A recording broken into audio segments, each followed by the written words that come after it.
TNT Atan YouTube kanalımızın izleyenleri, sizleri Türkmenistan gündemi haber bültenimizde hoş gördük.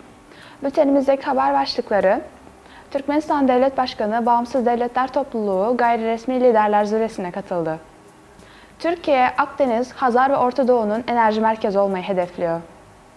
Gürcistan, limanlarıyla Orta Asya'nın Avrupa'ya kapısı olmak istiyor.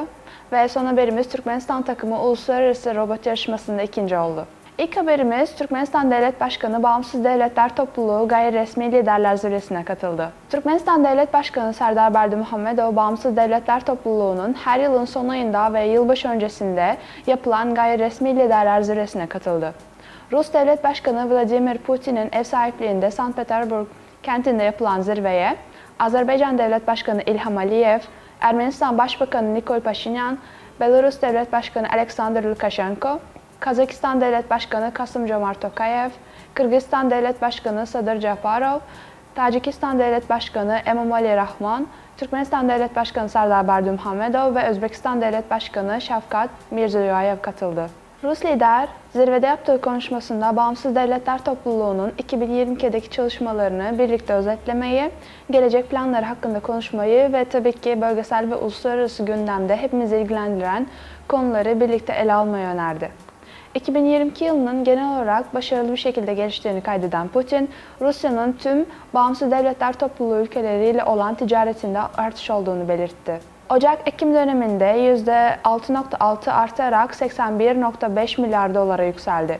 Bu yılın sonunda 100 milyar dolara ulaşması bekleniyor. Zirvede konuşan ve Bağımsız Devletler Topluluğu örgütüne 2022 yılında başkanlık eden Kazakistan Devlet Başkanı Kasım-Jomart Tokayev, yıl boyunca 80'in üzerinde büyük etkinlik düzenlendiğini, ekonomik işbirliğini genişletmeye, yakın insani bağları sürdürmeye ve örgütün otoritesini güçlendirmeye yönelik çok sayıda girişimin hayata geçirildiğini kaydetti. Bağımsız Devletler Topluluğu'ndaki ulaştırma ve lojistik projelerinin verimliliğini artırmak için yeni işbirliği mekanizmalarına ve biçimlerine ihtiyaç olduğunu kaydeden Tokayev, burada Kazakistan, Türkmenistan, İran demiryolunun önemli bir ulaşım arteri olduğunu, Kuzey-Güney Uluslararası Koridoru için özel bir öneme sahip olduğunu ifade etti.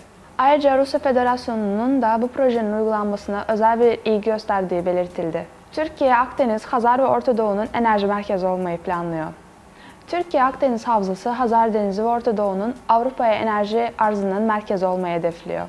Türkiye Cumhurbaşkanı Recep Tayyip Erdoğan, Bakanlar Kurulu toplantısının ardından düzenlenen basın toplantısında şu ifadeleri kullandı. Nihai hedefimiz petrol ve doğalgazla dışa bağımlılığı bir an önce ortadan kaldırmaktır. Türkiye'yi Akdeniz'de, Hazar'da ve Orta Doğu'da bir enerji merkezi haline getirmekte kararlıyız. İstanbul'da Çanakkale Boğazı'ndaki köprülerle değil, enerji köprüleriyle de birleştireceğiz, diye konuştu. Türkiye Enerji Bakanı Fatih Dönmez daha önce Avrupa'ya doğal gaz arzı için ülkesinde bir enerji merkezi oluşturma projesinin bir yıl içinde hayata geçirilmesinin planlandığını belirtmişti. Bakana göre Türkiye, Türkmenistan ve Azerbaycan Enerji Bakanlığı yetkilileri 14 Aralık'ta Türkmenbaşı'da düzenlenen zirvede alınan kararlar ışığında yakında Avrupa'ya tedarik projesini görüşecek. Ayrıca Erdoğan basın toplantısında Karadeniz'deki gaz rezervinin Çaycuma 1'deki yeni keşifle birlikte 170 milyar metreküp artarak toplamda 710 milyar metreküpe ulaştığının müjdesini vermişti. Karadeniz'in gazına dair bir diğer müjdeli haberimiz, daha önceki rezervimiz ile ilgili yaptığımız yeniden değerlendirme çalışmasıdır. Dünyanın alanında en etkin ve güvenilir rezerv değerlendirme şirketi, sahada açtığımız 13 kuyunun 3 boyutlu modellemelerini çıkarttı. Bu modellemelere dayalı verilerin detaylı analizi neticesinde daha önce ilan ettiğimiz 540 milyar metreküplük rezervimiz 652 milyar metreküp olarak revize edildi. Böylece Karadeniz'deki gaz rezervimiz Çaycuma 1'deki yeni keşfimizle birlikte 170 milyar metreküp artarak toplamda 710 milyar metreküpe ulaştı, dedi. Gürcistan limanları ile Orta Asya'nın Avrupa'ya kapısı olmak istiyor. Gürcistan'ın Karadeniz limanlarının Orta Asya ile Avrupa arasındaki nakliye ve lojistik zincirlerindeki rolü küçümsenemez. Ve daha geniş bir Avrasya bağlamında Gürcistan'ın geçiş önemi hakkında konuşulursa, o zaman doğudan batıya birçok kıta yolunun burada Gürcistan'ın Karadeniz kıyısında birleşiyor. Tiflis'in şu sıralar gündemindeki projelerden biri de Transhazar Uluslararası Taşımacılık Güzergahı'nın orta koridor bağlantılarından biri olan Poti Kargo Limanı'nın kapasitesinin genişletilmesi olmuştur. Poti Deniz Limanı, sıvı ve dökme yük, yolcu feribotları ve konteyner trafiğinin %80'ini hizmet veren Gürcistan'ın en büyük limanıdır. Liman, Gürcistan, Ermenistan ve Azerbaycan ile uluslararası ticaret için bir Avrupa kapısı görev görüyor ve Orta Asya ile ticaret için bir merkez haline gelmek için ideal bir konumda. Kafkasya bölgesinin karayolu ve demiryolu ağlarının erişimi olduğu için liman, iyi gelişmiş çok modlu bir merkezdir. Buna paralel olarak Poti ve Batum'un altyapısı genişletilecek. Ülkenin başbakanına göre liman altyapısının geliştirilmesi son zamanlarda Asya ülkelerinden kargo akışlarındaki artışının zemininde Gürcistan için önemli olmuştur. Türkmenistan takımı uluslararası robot yarışmasında ikinci oldu.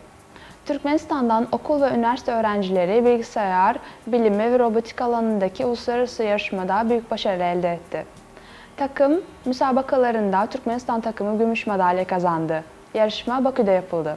Türkmenistanlı genç mühendisler İngiltere, İsrail, Türkiye, Norveç, İsveç, Özbekistan ve Kazakistan gibi ülkelerden gelen öğrencilerle kıyasıya mücadele etti. Türkmenistanlı öğrencilerin biri minyatür bir can kurtaran projesi sundu. Uydu iletişimi yoluyla çalışan bu projede başı belada olan bir kişiyi bulmak kolaylığı sağlanmaktadır. Türkmenistan'dan üniversite öğrencisi ise gelecekteki bir mesleği seçmede yardımcı olabilecek bir eğitim programı oluşturdu. Yarışmalar Bakü'de yapıldığı için Azerice ve Rusça olmak üzere iki dilde sunuldu. Bakü'deki yarışmada dereceye giren Türkmenistan takımı başka bir yarış için hazırlıklara başladı. Türkmen takımı önümüzdeki yıl Mart ayında Londra'da düzenlenecek olan robot yarışmasına katılmayı hedefliyor. Sayın Atavatan YouTube kanalımızın seyircileri, Türkmenistan ile ilgili Türkçe haberlerimizi atavatanturkmenistan.com haber sitemizden takip edebilirsiniz. Haberlerimizi haber sitemizin Türkçe bölümünde yayınlıyoruz. Teşekkürler.